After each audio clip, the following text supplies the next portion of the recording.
Welcome to the Banker Lamp. Please enjoy the video. In this video, I will show how to draw Tesla Model 3 Easy method.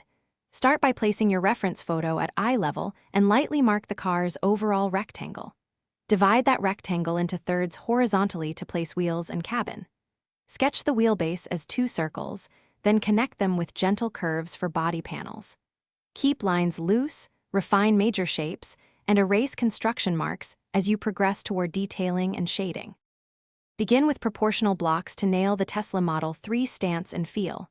Measure the car length, mark wheels, and lightly draw the cabin rectangle. Use simple geometric shapes to place the windshield, roof, and hood before refining curves. Keep checking the reference to adjust angles and proportions. Once satisfied, darken the primary lines and add smaller details like door seams and mirror mounts for a credible, balanced drawing. If you're enjoying this tutorial, please subscribe and like so I can keep making helpful guides.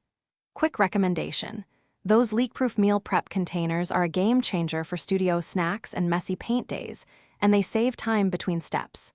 They seal tight, stack neatly, and make cleanup easier when you need a break from shading. Check the description for the link and other deals. Now let's get back to the video. Focus on defining the Tesla's characteristic elements with patient, confident strokes and subtle shading. Simplify complex reflections into clean shapes on the windshield and body panels to keep the drawing readable. Use cross-hatching or soft gradients for shadow areas, especially under the bumper and inside wheel wells. Keep highlights bright by preserving paper white, and finish by cleaning stray marks to produce a polished, easy-to-read Model 3 illustration. Thanks for watching. If this was helpful, leave a like and consider subscribing. See you next time.